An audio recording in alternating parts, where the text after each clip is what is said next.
মুসলমান 5 ওয়াক্ত নামাজে যেই মাথা আল্লাহর কুদরতি কদমে নত করেছি, এই মাথা দুনিয়ার কোন ভণ্ড বাবার দরবারে নয়, দুনিয়ার কোন নেতার কাছে নয়, দুনিয়ার কোন প্রধানমন্ত্রীর কাছে নয়, ফাঁসির দড়ির কাছে নয়, রিমান্ডের কাছে নয়, দুনিয়ার কোন নাস্তিকদের 5 গোলামের কাছে মাথা নত করতে মুসলমান রাজি নাই।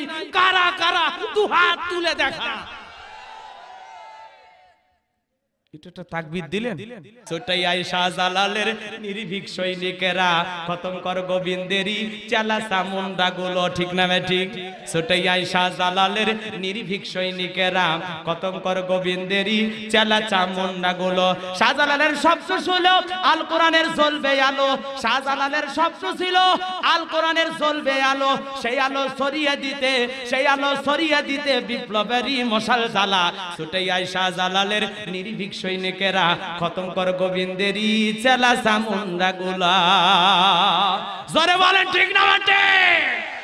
আমার ভাইয়েরা, বাদশা হারুন রশিদ বুড়ি মহিলা দোয়া করে, আল্লাহ আমার রাজ্যের নেতা বাদশা হারুন রশিদ এত ভালো, নিজেও মোটা আটা খায়, জনগণকেও মোটা আটা খাওয়ায়, তুমি আমার বাদশার নেক হায়াত দান করো, হায়াত দারাজ করো।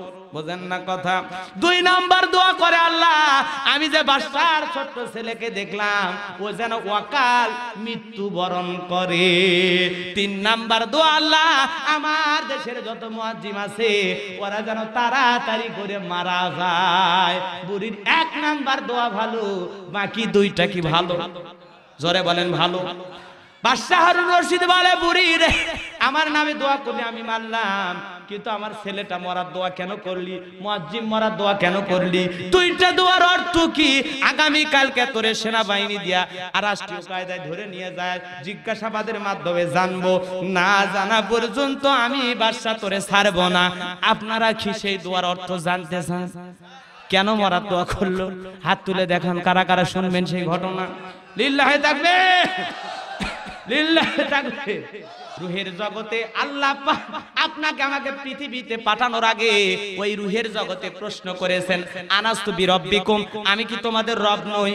আমরা সে সবাই উত্তর করে বলেছি ক্বালু বালা, অবশ্যই আপনি আমাদের রব। জোরে কোন সুবহানাল্লাহ।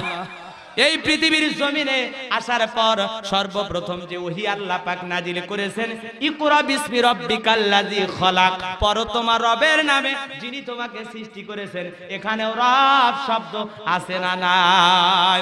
আমার ভাইরা, কোরআনের নাম্বার 1 সূরা সূরাতুল ফাতিহা 1 নাম্বার আয়াত, আলহামদুলিল্লাহি রাব্বিল আলামিন। জবান খুলে বলেন আলহামদুলিল্লাহ।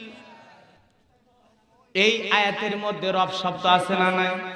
আলহামদুলিল্লাহি রাব্বিল আলামিন, যাবতীয় প্রশংসার একমাত্র মালিক কে? জবান খুলে বলেন কে? আমার ভাইরা, রুকু থেকে আমরা কি পড়ি? সুবহান রাব্বিয়াল আযীম। এখানেও রব শব্দ আছে না নাই? রুকু হতে দাঁড়ানোর সময় বলি রব্বানা লাকাল হামদ, এখানেও রব শব্দ আছে না নাই? সিজদায় গিয়ে যে তাসবিহ পড়ি সুবহান রাব্বিয়াল আ'লা, এখানেও রব শব্দ আছে না নাই? যদি নামাজ শেষে কেউ দোয়া করে কেউ করে না, কিন্তু যদি কেউ দোয়া করে রব্বানা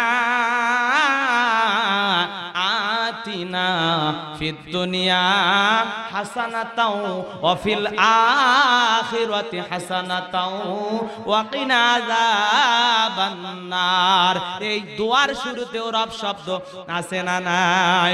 আমার ভাইরা, কোরআনের সর্বশেষ যে সূরা সূরাতুন নাস, কোরআনের 114 নাম্বার সূরা, এর 1 নাম্বার আয়াত, কুল আউযু বিরাব্বিন নাস, এখানেও রব শব্দ আছে না নাই? বন্ধুগণ আমার, যেদিন আপনার আমার মৃত্যু হবে, ওই মসজিদের মাইক দিয়ে ঘোষণা করা হবে অমুক পাড়ার অমুক বাদশা মিয়া মারা গেছে। সেই দিন আপনার শরীর থেকে রঙিন কাপড় খুলে বন্ধু বান্ধব আত্মীয় স্বজন সবাই মিলে আমার ভাইয়েরা রঙিন কাপড় খুলে সাদা কাফনের কাপড় পরাইয়া ওই অন্ধকার কবরে রেখে আসবে। ওই কবরের ভিতরে 1 নাম্বার প্রশ্ন করা হবে মার রব্বুকা, সেই প্রশ্নের মধ্যেও রব শব্দ আছে না নাই? জোরে বলেন ভাই, আছে না নাই? জবান খুলে বলেন আছে না নাই? আমার ভাইরা, কেন কেন সব জায়গায় উদ্দেশ্য আছে না নাই? জোরে বলেন আছে না নাই? এই যে মোবাইল কোম্পানি মোবাইল বানাইছে, উদ্দেশ্য আছে না নাই? উদ্দেশ্যটা কি? এই মোবাইলে যদি এখনই বাটন চেপে কল দেয়, ইচ্ছা করলে America, Dubai, Malaysia, Bhutan, Sonamia, India, যে কোনো দেশে মুহূর্তের মধ্যে কল দেয়, কথা বলা যাবে? যাবে না? যাবেন? আপনার কি কষ্ট পাচ্ছেন আমার কথা? তাহলে মোবাইল কোম্পানি মোবাইল তৈরি করেছে, উদ্দেশ্য আছে। মাইক কেন লাগানো হয়েছে? বক্তা গোলাম রব্বানী আস্তে কথা বলবে, মানুষের কানে যেন আওয়াজটা জোরে পৌঁছে যায়। লাইটের ব্যবস্থা কেন করা হয়েছে? রাতের বেলায় মাহফিল হবে, রাতের অন্ধকার যেন দূর হয়। সাইমানার ব্যবস্থা কেন করা হয়েছে? রাতের কুয়াশা পড়বে, আপনাদের কষ্ট যেন না হয়। আমার আল্লাহ তাআলা জানা দিলেন, ওয়ামা খলাকতুল জিন্না ওয়াল ইনসা ইল্লা লিয়াবুদুন।